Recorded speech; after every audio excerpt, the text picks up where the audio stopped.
RMC Running. Benoît Boutron.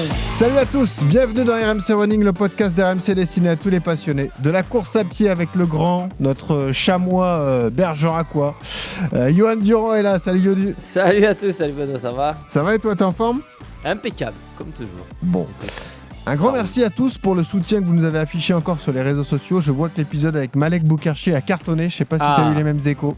Non, Cette histoire magnifique. Ouais, Malek magnifique, qu'on remercie, qui emmène 25 jeunes en difficulté au marathon de New York. Vous avez été nombreux à réagir, donc merci à tous. Et continuez de garder les bons réflexes. Vous nous suivez sur Instagram, sur Strava. Et vous laissez des notes sur les plateformes de téléchargement. Je suis très honoré aujourd'hui de recevoir une star du trail dans RMC Running. Il est à mes côtés, Johan. Il est double champion du monde du Golden Trail World Series. Eloucine El Azaoui, qui a été sacré la semaine dernière en Italie. Salut Eloucine. Salut, bonjour. Je suis très contente. Cette fois-ci, je suis à RMC Running en direct. La première fois, j'étais au désert et cette fois-ci, je suis au plateau. Ça fait plaisir. La première fois, tu étais à distance. Cette fois, tu es là. Et un grand merci d'être là parce que tu es vraiment une légende de cette discipline. Tu sors d'une saison historique. Tu es champion du monde pour la deuxième année consécutive. Tu as remporté 4 victoires de prestige, notamment la fameuse Zegama Ice Corrie, la course mythique, si chère dans le cœur de Kylian Jornet. Donc, on pourra parler de tout ça. Ouais. On va revenir sur l'effet marquant de ta saison. On parlera de l'entraînement avec toi. Et puis, on va essayer de se projeter sur la suite, même si, je vous le dis d'avance, Eloucine m'a dit non, là, c'est les vacances. On verra la suite dans quelques jours, voire quelques semaines. Allez, c'est parti pour RMC Running. RMC Running. Je te vois avec le sourire. Il y a une semaine, tout pile, tu remportais le 2e titre de champion du monde de ta carrière. Tout va bien ? T'es reposé ? T'es en forme, Eloucine ? Ouais, d'abord, je suis vraiment très contente parce que c'est à longue saison, malgré c'était un peu long, mais on a essayé de profiter, on a visité d'autres pays, on a connaître des personnes, et ça, c'est vraiment quelque chose de bien. Et j'ai fait une bonne saison. Ah oui, c'est le moins qu'on puisse dire, ça c'est sûr. Pour ceux qui nous écoutent, vous avez l'habitude d'entendre des marathoniens dans ce podcast, des ultra-trailers aussi, on en fait pas mal, on parle des grosses courses, Johan. Là, on parle de Trail World Series, donc on parle de trail sur des formats un peu plus courts. C'est ça. Le premier réflexe qu'on peut conseiller à tous ceux qui nous écoutent, c'est aller sur les réseaux, voir ce que ça donne, parce que c'est un truc archi spectaculaire, Johan. Hein. Ah, il y a de la vitesse, ouais. Ouais, c'est archi spectaculaire et en plus, à l'usine, j'ai l'impression qu'il a vraiment cette capacité, une habileté technique un peu hors du commun et il a un style à lui. Et c'est vrai que les vidéos, franchement, je vous invite à aller les voir sur les différents réseaux sociaux parce que c'est impressionnant, parce que tu l'as bien dit, c'est des formats entre 20 et 50 km. Et du coup, ça court vite, quoi. Alors, il y a toujours du D+, il y a toujours des cailloux, il y a toujours entre 1000 et 2000, suivant les courses. Mais ouais, et du coup, il y a quand même une sensation de vitesse dans les descentes et là c'est dingue et Eloucine en est un parfait exemple, ouais. Je rappelle ce que c'est que les Golden Trail World Series, compétition donc avec 7 courses, il y en a 6 de qualification avant la grande finale. Il y a un peu de calcul parce que vous choisissez où vous allez, le nombre de points que vous avez comme ça pour vous qualifier pour la finale. T'es pas obligé de faire les 6 courses, Eloucine, dans ta saison. Non, c'est pour la Golden, il faut faire 3 courses. Ouais. Il faut gagner 3 courses quand même. Ouais. Comme ça, tu vas aller à la finale avec le maximum de points. Mais toujours, le final, ça compte. Voilà, la finale, ça reste le bouquet final de ta saison. C'est la course la plus importante, c'est l'apothéose. Donc, c'était à Trentin en Italie. D'ailleurs, tu l'as remporté. On va pouvoir en parler. Toi, je rappelle ton histoire. Tu étais venu dans RMC Running, mais c'est toujours important de le rappeler. Tu as grandi au Maroc, dans le désert marocain. Ouais. Première course comme ça, un peu par hasard, à 14 ans. Ouais. Finalement, tu es piqué par le virus. Tu as la chance de rencontrer ta compagne suisse. Ouais. Puis après, tout s'enclenche et tu deviens trailer et tu gagnes course sur course, quoi. C'est un peu ça. Oui, bien sûr. Moi, mon enfant, c'est quelqu'un qui est né au plein désert, avec la nature, avec le sable, avec des animaux. Et je pense que grâce à cette vie que j'ai vécu aussi, les choses dures et les choses bien.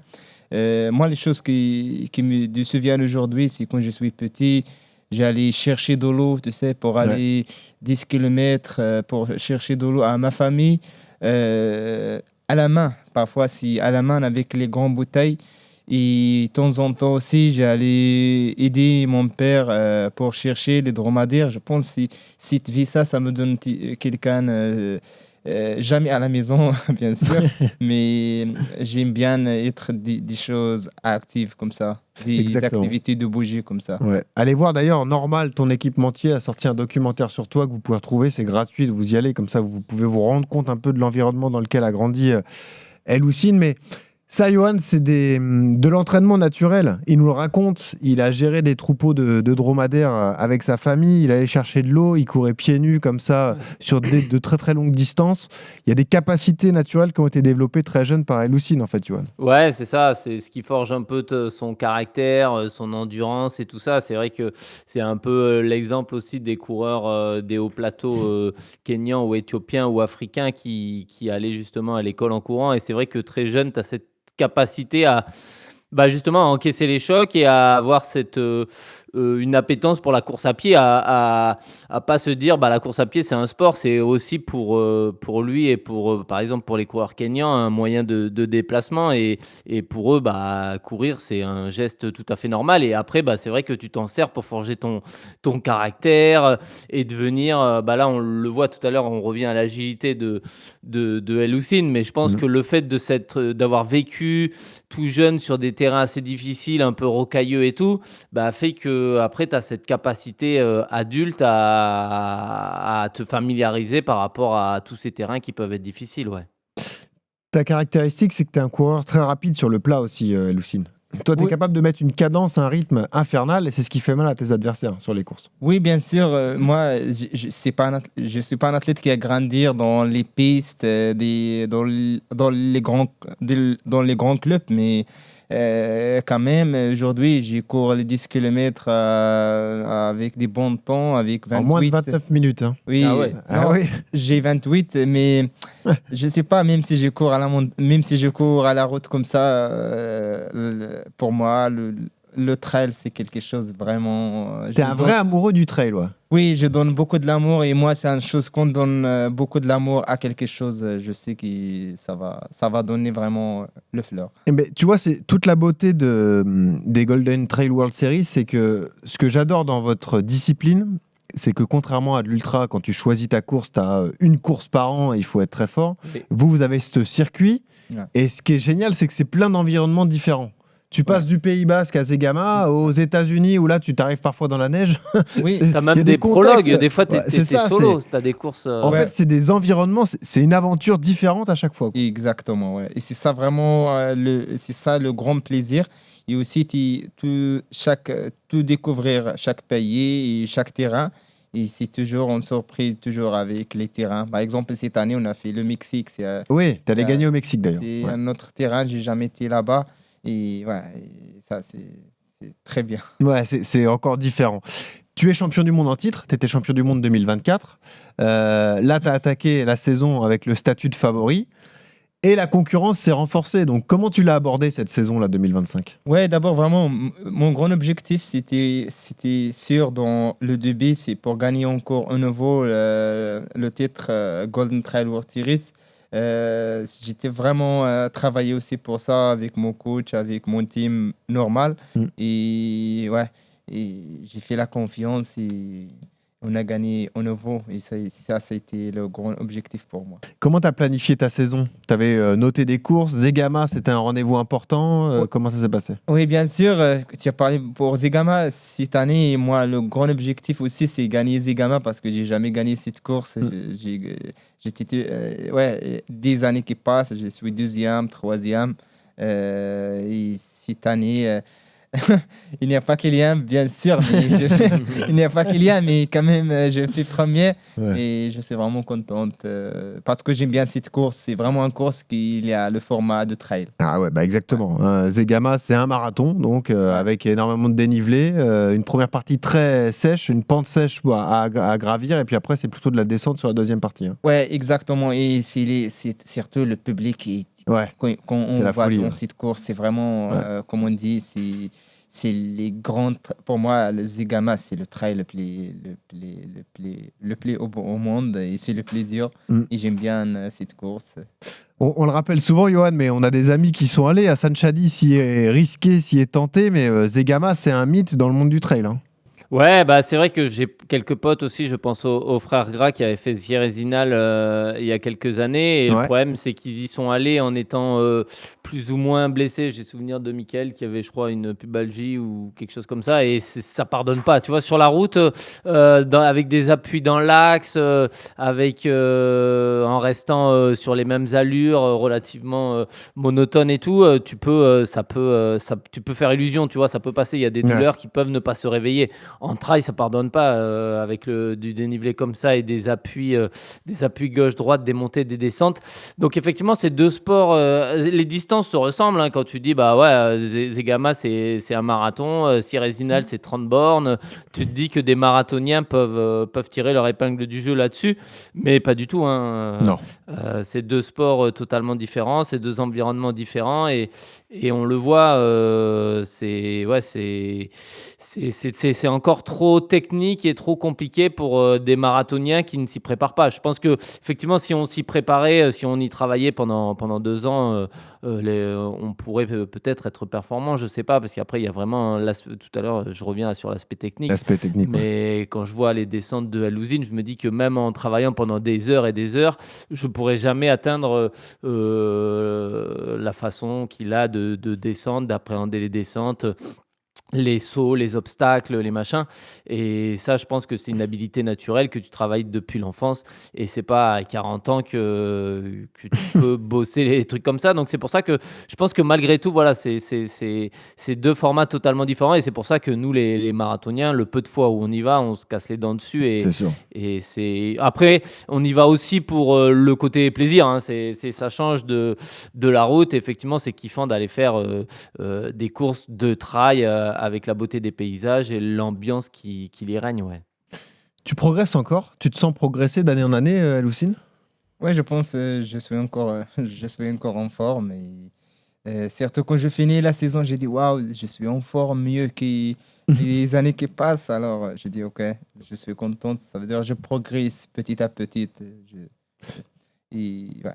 Et la technique de course dont parle Johan, comme ça, notamment en descente, tu penses qu'il y a de l'inné? C'est ce que tu travailles depuis tout petit ou justement tu as progressé quand tu es allé vivre en Suisse, tu as fait plus de montagnes européennes, entre guillemets, qui ne ressemblaient plus au Maroc? Est-ce qu'il y a eu un vrai changement dans ton entraînement? Oui, bien sûr. Aujourd'hui, comme si j'ai un coach qui m'a aidé beaucoup et aussi qui m'a donné les programmes, mais grâce aussi à l'expérience que j'ai fait il y a 5 ans, que Ouais. j'aime pas la descente. Aujourd'hui, la descente, je prends comme quelque chose de plaisir. Alors, quand je vois la descente, il y a quelque chose qui m'a donné psychiquement aller vite. Ouais. Je ne peux pas Quand freiner. tu vois une descente, tu veux la faire à bloc, Ouais, quoi. il freine Tu pas, veux lui. pas te retenir. C'est tout droit, à fond. Ouais, c'est ça. Je sais pas, je pense si le plaisir aussi. Ouais. Quand je vois la descente, il y a quelque chose déjà dans mon corps qui dit alors c'est le moment. Ouais. Ah ouais, moi, c'est les quadriceps qui me disent non, n'y va pas. Warning, attention, non, Warning. c'est dangereux, ouais, c'est Ouais. ça. Ce qui est intéressant, c'est que je lisais une interview de toi, tu dis que t'as pas vraiment au départ d'une grande course comme ça pour les Golden Trail World Series, pas vraiment de stratégie, tu marches au feeling, à la sensation, et c'est vraiment au ressenti que tu vas courir. Tu vas pas te dire, là je vais mettre une accélération, je vais faire l'écart, après je vais gérer. Non, c'est vraiment dans la sensation globale que tu fonctionnes. Ouais, moi aujourd'hui, je suis aussi, ouais, je sais pas est-ce que les athlètes ils ont ça. Moi, psychiquement, il y a un moment que je sais que les athlètes qui ont partir vite, je veux prendre. Ouais. Ça veut dire, même s'ils ont partir à la montée, je pense que dans la descente, Quand tu vois quelqu'un partir vite devant toi, ça t'affole t'inquiète pas, ouais. jamais, quoi. Tu Non, te dis non, toujours, non. j'ai les moyens de le rattraper et je le D'abord, laisse. Ouais. bien sûr, après moi, je regarde pas. J'ai dit, ok, je vais faire ma course, je vais voir ma montre. Et il y a un moment que je sais que je veux partir. Ouais, quand même, ouais, tu sais, ouais. Parce que tu as cette caractéristique, et d'ailleurs on le voit sur chacune des vidéos aux arrivées des Golden Trail, tu finis très fort quand même, à chaque fois. Tu as cette capacité à mettre l'accélération à la fin et terminer quasiment en sprint à chacune de tes courses, quoi. Oui, bien sûr. Après, comme on dit, chacun son terrain aussi. Tu sais, tu vas pas être toujours tu vas pas être toujours forte aussi. Mais pour moi, il y a des moments que j'ai le plaisir pour aller toute seule. Il y a un aspect mental et guerre psychologique avec les autres. Tu le disais aussi, il y a beaucoup de Kenyans qui sont venus sur la discipline parce que tu as montré l'exemple en disant qu'un athlète africain pouvait briller sur cette discipline. Et là, tu disais aussi, il y a une vingtaine de Kenyans qui t'ont rejoint dans ces Golden Trail World Series. Donc, c'est un peu le Marocain face au Kenya. C'est un peu ça, quoi. Je pense qu'aujourd'hui, notre sport, vraiment, on aime beaucoup le trail. Je pense qu'on voit plein de nationales, plein de Kenyans, plein des autres athlètes dans notre... La championne du monde est une Roumaine d'ailleurs, chez les femmes. Dans notre pays. Ouais. C'est très bien parce que ça approche notre sport, ça approche les cultures. Comme ça, notre sport, elle va être très connue et aussi être à un niveau international. Parce que Johan va souvent en stage au Kenya et Johan, tu nous le disais, c'est le sens de l'histoire, c'est de voir les Kenyans filer sur trail parce qu'ils ont le terrain de jeu idéal chez eux pour s'entraîner, quoi.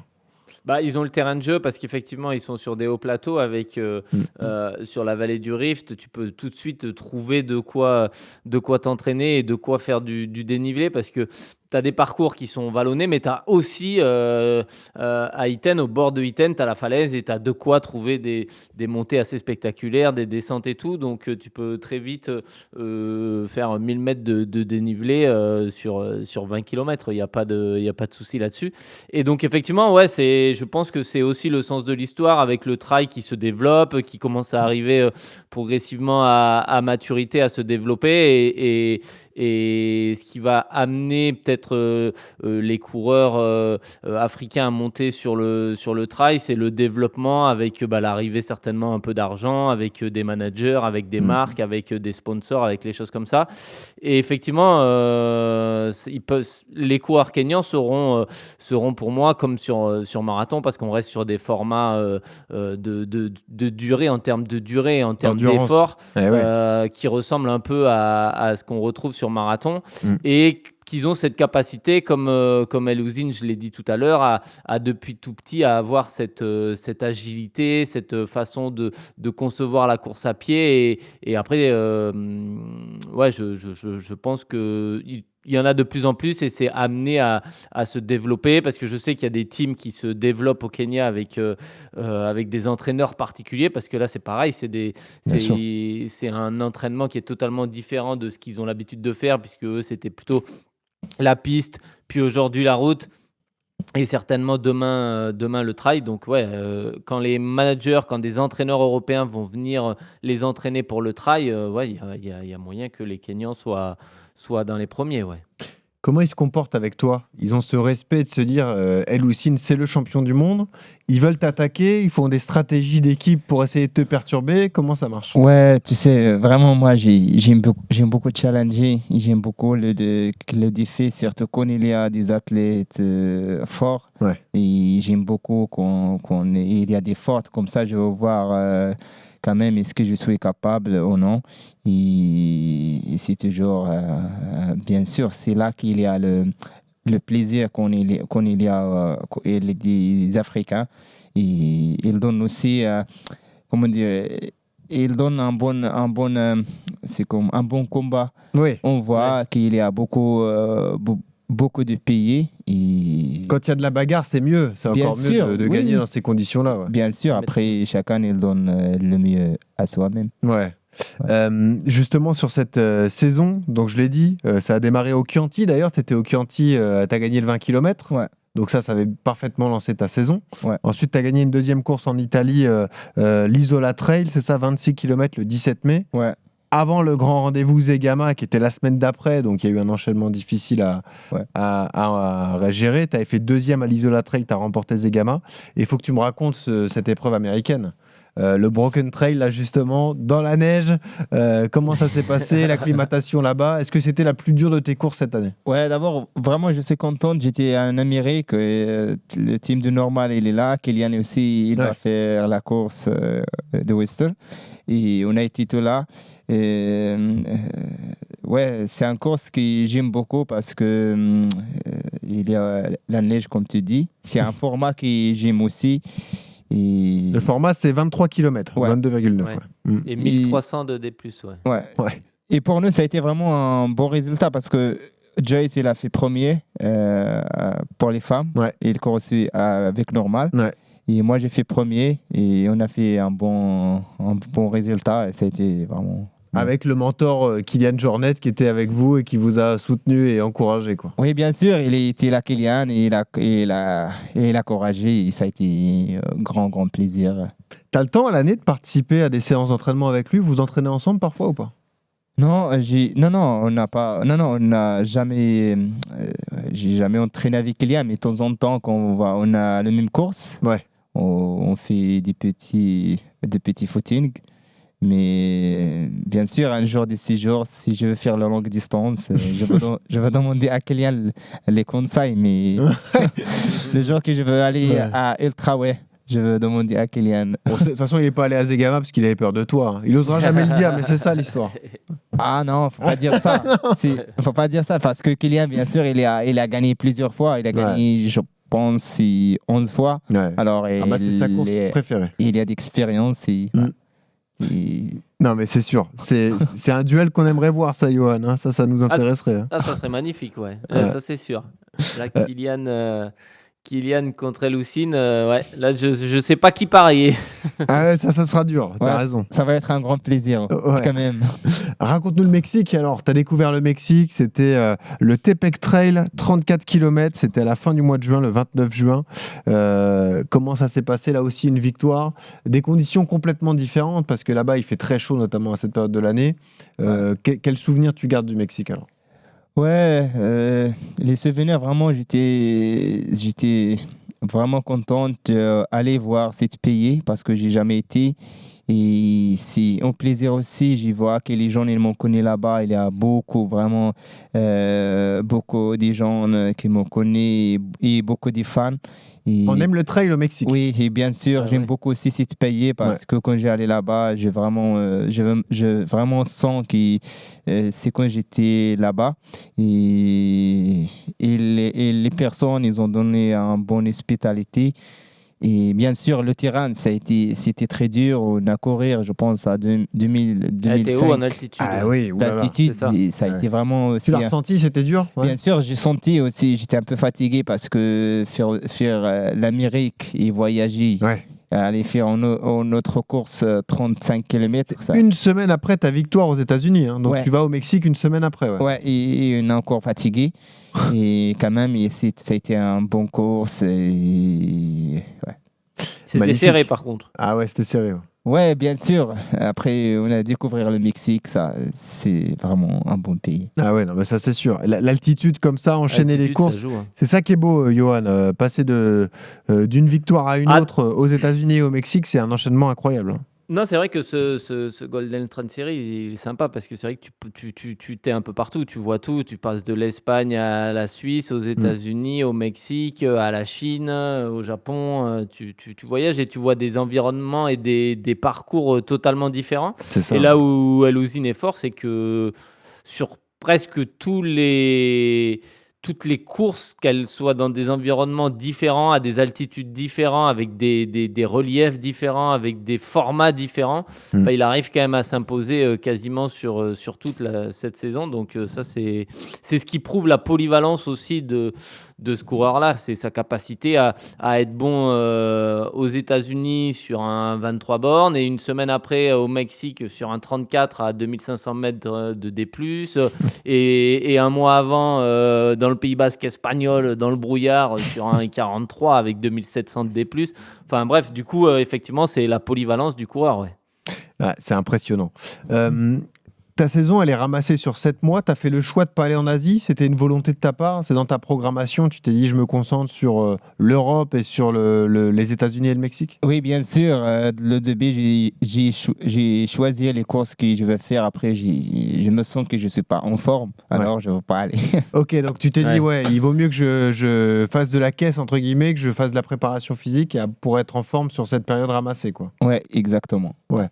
Justement, qu'est-ce que tu peux nous dire de ton entraînement avant qu'on parle de la grande finale qui s'est déroulée la semaine dernière? Comment tu fais pour t'entraîner? Donc cette saison qui va de mars à octobre, qu'est-ce que tu fais sur cette période-là qui va démarrer, là, la période de l'hiver? Comment tu t'entraînes? Est-ce que tu retournes au Maroc t'entraîner? Et qu'est-ce que tu mets dans ton entraînement à ce moment-là? Ouais, tu sais que moi, je cours pas toute l'année parce que, bien sûr, qu'il y a des choses à faire. Oui, je retournais chez moi au Maroc. Après, j'ai allé visiter la famille parce que moi, j'y vais au désert. Alors, j'ai fait quelques activités parce que je suis guide de Maroc. Alors, il y a pas mal de gens qui viennent me trouver dans le désert, faire un petit peu des trekking, des voyages, le vélo aussi, et retourner à les racines, à les sources, parce que ça me donne beaucoup, beaucoup d'énergie. Tu passes tout l'hiver au Maroc? Ouais. Ouais, parce que je sais pas skier. Ouais, voilà. Il fait trop froid. C'est sûr. Mais il y a du ski au Maroc, hein. Ça bien existe. Sûr, bien sûr. J'ai déjà essayé, mais j'étais à gauche, à droite. Alors j'ai dit non, c'est pas pour moi pour le moment. Ok. Et dans l'entraînement pur et dur, comment tu fais tes semaines d'entraînement? Comment tu les prépares? C'est avec ton coach? C'est des histoires de dénivelé? C'est des histoires de kilométrage? Comment tu fonctionnes alors? Oui, bien sûr. J'ai un coach, on m'a envoyé des programmes. Mais nous, on travaille, par exemple, on travaille jour par jour. Parce que oui, je peux t'envoyer le programme, mais un jour, tu n'as pas envie de faire un entraînement, un jour, tu es fatigué, un jour, tu as... Ouais, c'est adaptable. Ouais. Ok. Alors, chaque jour, on discute. Je vois mon planning. Si je suis prêt, je vais aller faire, par exemple, le dimanche, je peux aller faire un footing lent, 32 km. Si je suis bien, je fais 40. Si je me sens fatigué, chaque jour avec un ventre. C'est ça qui est beau, c'est que, bon, alors après, on imagine bien les vitesses, le dénivelé que ça représente, Johan, mais il y a beaucoup de sensations dans la pratique d'El-Houssine, quoi. C'est-à-dire qu'il se connaît tellement parfaitement que tu as l'impression qu'il gère tout un peu comme ça au feeling, quoi. Bah ouais, mais après, c'est aussi lié à sa pratique. C'est vrai lié à que la nous, discipline aussi, sur marathon, par exemple, on a toujours tendance à te donner des chronos et des zones de fréquence cardiaque parce que tu sais que c'est corrélé à ta distance et que tu dois courir ton marathon à 3,50 du kilo et tant de BPM, tu vois. Et ça, c'est ancré et c'est comme ça que tu sais que c'est le chemin qu'il faut suivre pour y arriver. Et donc, c'est relativement simple. Enfin, on dit que c'est simple, mais c'est aussi, effectivement, tu laisses peu de part à l'instinct, c'est-à-dire que quoi qu'il arrive, tu sais que ta sortie longue, c'est comme ça qu'elle va se passer. Et alors qu'en trail, ça revient à ce que je disais tout à l'heure, entre le Mexique, les États-Unis, le Japon, enfin tous les environnements sont tellement différents, le format de course est tellement différent que effectivement, tu dois pour t'entraîner et à l'intérieur de ces courses te connaître parfaitement. Il faut avoir cette capacité à bien se connaître et à avoir son propre ressenti et à avoir justement cette expérience comme peut l'avoir El-Houssine. Et du coup, effectivement, les entraînements, c'est pareil, c'est beaucoup de discussions avec l'entraîneur et après, c'est toi qui mets les choses à l'intérieur, mais le ressenti est super important, ouais. Tu t'entraînes tous les jours? Pas vraiment tous les jours. Pas vraiment tous les jours. Non. Mais il y a de l'activité physique tous les jours. Oui, bien sûr. Après, il y a un jour que j'aime bien aller avec mes amis aussi, aller à la montagne. Et, oui, ça reste de la randonnée, mais c'est du sport quand même, quoi. Ouais, aller avec les amis aussi, voir les animaux aussi. Ouais. Moi, j'ai aussi un petit peu de fromage, pourquoi pas, de temps en temps. Bien sûr. Oui, on fait, comme ça, comme ça, on va pas être marre, tu sais. Je pense, moi j'aime bien courir, mais il y a un moment que j'aime bien changer un peu, aller avec la bicyclette, aller avec les amis, marcher un peu à la montagne. Et ça me donne l'énergie. Ça te fait du bien de t'aérer la tête aussi et de penser à autre chose qu'à la compétition, quoi. Ouais, pour moi, ça me donne beaucoup, beaucoup d'énergie. Ouais. Justement, par rapport à ça, t'es un nom qui compte aujourd'hui dans le trail, t'as une importance particulière, t'es double champion du monde.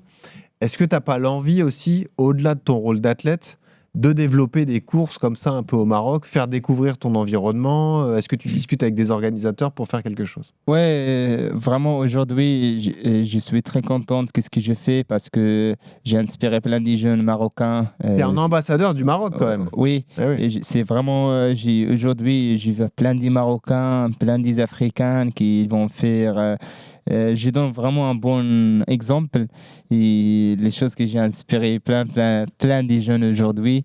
Et aussi, comme tu as dit, pour les organisateurs, bien sûr, il y a des gens qui m'ont demandé, viens faire cette course. Je remercie, mais il y a un moment que je ne peux pas faire tout, toutes les courses.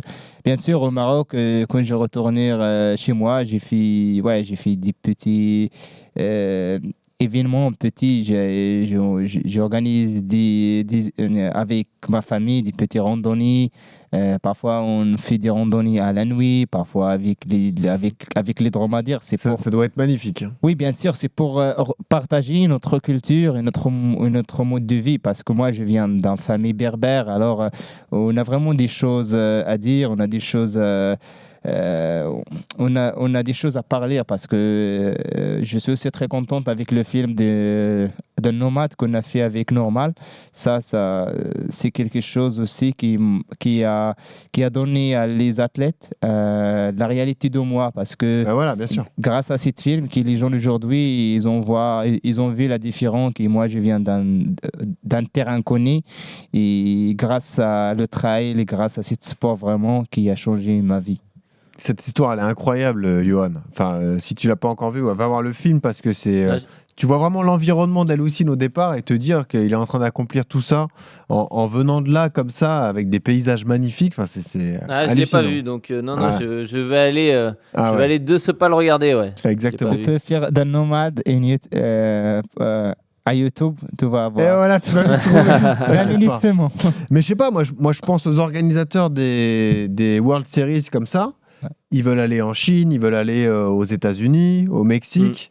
Avec toi et ta popularité grandissante, peut-être qu'ils auront l'envie de faire une étape marocaine. Il y a un terrain de jeu fabuleux. Tu as un terrain fantastique. Oui, bien sûr. Je pense qu'il y a déjà cette idée avec l'organisateur, mais on n'a pas encore. Il m'a déjà parlé de ça. Ils sont malins. Il m'a déjà parlé de ça, mais on n'a pas encore. Il n'y a pas encore le moment.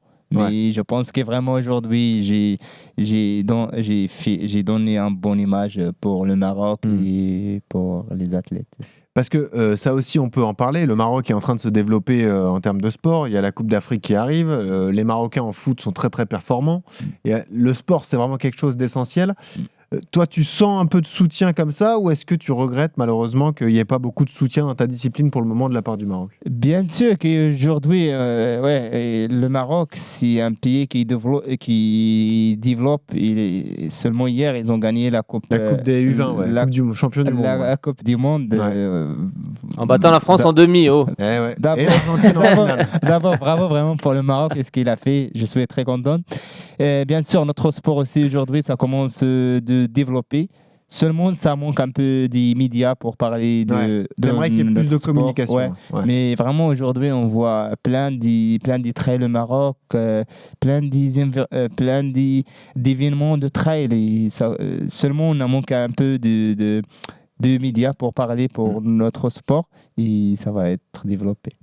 Alors moi je connais bien le Maroc personnellement parce que ma belle famille est marocaine et je peux te dire qu'il y a énormément de fans de course à pied au-delà du trail au Maroc. Franchement, c'est le nombre de personnes qui courent au Maroc, ça commence vraiment à se développer, quoi. Oui, bien sûr. C'est quand on va aller aujourd'hui en Atlas, on voit plein des athlètes, plein de trails, plein de compétitions et ça voit que ça développe notre sport. Exactement. Il y a eu El Guérouge comme fer de lance qui a longtemps tenu le Maroc en haleine avec ses records. Et il y a Sofiane El Bakkali qui est le porte-étendard du Maroc en athlétisme. Ouais, bien sûr. Ouais, c'est vraiment, ça commence à Et ils ont fait ils ont fait beaucoup de médailles pour le Maroc et chapeau. Hicham El Guérouge, tu le connais ? Tu l'as déjà rencontré plusieurs fois ou pas ? J'ai jamais vraiment rencontré, mais les choses qu'il a fait aussi, chapeau à lui, il a encore le record du monde. Du 1500. Il a aussi une bonne histoire. Il a vécu aussi de la vie, mais je suis très contente pour lui et il a réussi. Exactement. Donc c'est un vrai exemple. En tout cas, il a représenté comme ça le Maroc et il a donné beaucoup d'espoir aux Marocains au moment où il réalisait ses courses. Quelle légende, Hicham El Guérouge, Johan. Ah ouais. C'était quand tu vois qu'aujourd'hui, avec l'avancée technologique qu'il y a eu ces 5 dernières années entre les chaussures, la Wavelight, le bicarb, le machin, et qu'un mec comme Jacob arrive toujours pas à battre le record du monde de Hicham, c'était pour te dire à quel point Hicham avait vraiment placé ce record sur une autre planète, 3,26, c'était monstrueux. Et ouais, non, un grand champion. Et c'est vrai qu'après, il y a eu un petit passage à vide après la retraite d'Hicham, et là c'est en train de repartir un peu pour l'athlétisme marocain, mais c'est vrai que, et puis El Guerrouj, c'est comme le dit El Houssine, c'était quelqu'un de hyper inspirant pour toute une génération, et c'est vrai que c'était quand même un bonhomme relativement humble. Moi j'ai eu la chance de le rencontrer, et c'était quelqu'un de très humble, un vrai champion, quoi. Est-ce qu'on peut avoir une idée de ton entraînement? À quoi ça ressemble? Une séance d'entraînement, par exemple, qu'est-ce que tu fais quand ton coach te le dit? Si tu as une séance spécifique, qu'est-ce que tu fais? Ouais, par exemple, lundi, tu peux faire un petit peu de la force musculaire. Tu fais de la musculation? Non, ou tu fais de la muscu naturelle en montagne, quoi. Nature. Ouais, c'est ça. La descente. Pas de machine, mais vraiment de la montagne. Je sais de temps en temps, parce que de temps en temps, quand je vais aller à la montagne, par exemple, si j'ai fait, parfois, je ramène des choses à manger dans mon sac, et je peux courir avec 6 kilos. Ah oui. Ça, c'est vraiment quelque chose. C'est un gilet lesté, quoi. Voilà, c'est ça. Ouais. C'est quelque chose nature, mais bien sûr, s'il y a le moment, c'est la salle de musculation à côté de moi, je peux aller, mais alors j'ai fait d'autres façons. Ouais. Et les entraînements que j'ai fait un peu différents. Et oui, il y a une fois que j'ai fait les répétitions sur la montée, les répétitions sur la descente. Il y a une fois que j'ai fait de bicyclette. Il y a une fois que j'ai fait la longue distance. Il y a une fois que j'ai fait la piste. Il y a une fois que j'ai fait seulement un footing easy, tranquillement. Et il y a une fois que j'ai fait repos. Il y a une fois que j'ai fait le massage, la thérapie. Ouais, c'est très complet, ouais. J'ai fait de la piste un peu de seuil, de cardio, de tout ça, quoi. Ouais. Pas vraiment la piste, mais je fais la route. La route, ouais. La route plate. C'est comme ça. Ouais, voilà. On voit repos. Ouais, c'est le repos. Le repos, c'est important. Ouais. Allons-y sur cette finale. Donc, la façon dont c'est organisé, il y avait le prologue avant la finale. Ouais. Ça, c'est une course importante, mais c'est un petit format, c'est 7 km. Ouais. C'était 2 jours avant la grande finale. Ouais. Tu l'as remporté, donc le prologue, en 30 minutes. Comment ça s'est passé? Ouais, vraiment, parce que moi, c'est le début pour moi, c'est gagner le prologue, parce que je pense que j'ai gagné le prologue 5 ans avec le circuit de la Golden. Ouais. 5 années que j'ai gagné le prologue. Alors, j'aime beaucoup ce format. C'est vraiment dur parce que tu cours le premier, il y a quelqu'un qui va courir derrière toi. Ah oui, c'est comme un contre-la-montre. Alors, il faut aller au bloc. Tu ne sais pas, est-ce que tu as premier, est-ce que tu as deuxième, est-ce que tu as troisième. Et moi, c'était mon objectif, c'est gagner le prologue, aller au bloc. Et c'était vraiment ça que j'ai fait un bon descente. Je prends tous les athlètes qu'ils ont devant de moi. Et voilà, tu as rattrapé tout le monde et comme ça, tu as pu remporter ce prologue. Ouais, comme ça, je suis tranquille pour la finale. Alors justement, cette finale, comment ça s'est passé? Est-ce que tu étais tendu? Est-ce que tu étais confiant quand tu as abordé la grande finale? Et raconte-nous la course, qu'est-ce qui s'est passé? Ouais, vraiment, la course, ça a été très très bien. C'est un semi, c'est 21 km, donc à Trentin, la finale, c'était ça la distance. Ouais, ça a été vraiment très bien. Mon team il est là, c'était vraiment tout bien organisé. Alors la course, j'ai été dans le début préparé mentalement, physiquement. Tu fais la course en tête ou vous êtes plusieurs, je crois, au début? Oui. Sur la finale, ouais, c'est plusieurs pour 22 km. Ouais. Alors j'ai dit, je ne veux pas aller vite dans le début parce que c'est le final qui compte. Alors j'ai contrôlé la course. Alors, il y a un moment où j'ai dit, OK, je veux partir à la descente. malgré la descente, j'ai pas fait vraiment comme je veux parce que j'étais un peu tombé à la cheville. T'as une cheville qui s'est tordue dans la descente. J'étais mal et j'ai pas vraiment cet plaisir à aller au fond à la descente, mais quand même j'ai fini. J'ai fini avec. J'étais un peu mal, mais j'ai fini comme. Qu'est-ce que tu ressens quand tu passes la ligne d'arrivée et que tu vois que tu es champion du monde pour la 2e année consécutive? Ouais, je suis vraiment très contente parce que parce que j'ai vécu aussi, j'ai travaillé, ça a été mon objectif, mon objectif de l'année, et c'était pas facile, mais on dit chinois en berbère, quand on veut on peut. Ouais. Alors ouais, ça a été mon objectif, vraiment. C'est pas seulement moi, il y a des gens derrière moi, mon team, mon coach, mes amis, ma famille, et ça a été le grand objectif pour moi. Félicitations. En tout cas, quelle année incroyable encore. Je vais te poser la question sur la suite parce que j'ai là aussi vu une déclat qui m'intéresse. J'ai vu que la longue distance commençait à t'intéresser. Pourquoi pas les 100 miles, pourquoi pas les ultras, pourquoi pas l'UTMB, pourquoi pas la Western, pourquoi pas ces grandes courses. Ouais. C'est dans un coin de ta tête? Bien sûr, mais j'ai ça dans ma tête. Vraiment, un jour, d'ici jours, je vais aller à Ultra. Mais je n'ai pas encore la confirmation de la tête. Ouais. T'es pas sûr que tu veux y aller maintenant. Ouais, c'est pas validé encore. Il y a les jambes, ça fonctionne 100%. Ouais.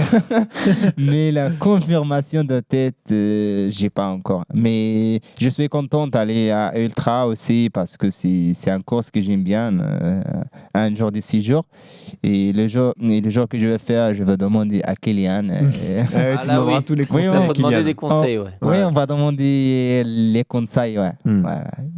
Et puis, tu as un rêve dans un coin de ta tête parce qu'on en parle. Il y a des vraies discussions que de voir, pourquoi pas, le trail comme ça, intégrer la liste des sports retenus pour les Jeux Olympiques. Ça aussi, on en parle.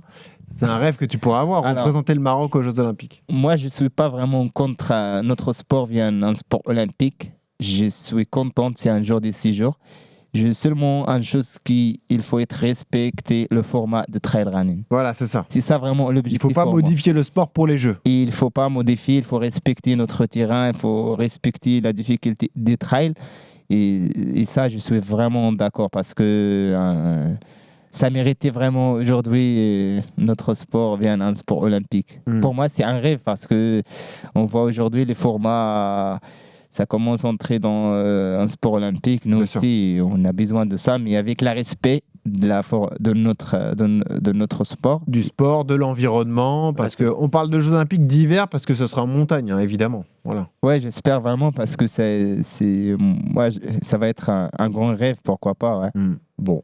Et Lucine, merci beaucoup d'être venue dans RMC Running. On s'est régalé avec toi. Merci, ça fait vraiment de plaisir. L'autre fois, j'étais à côté de mon dromadaire.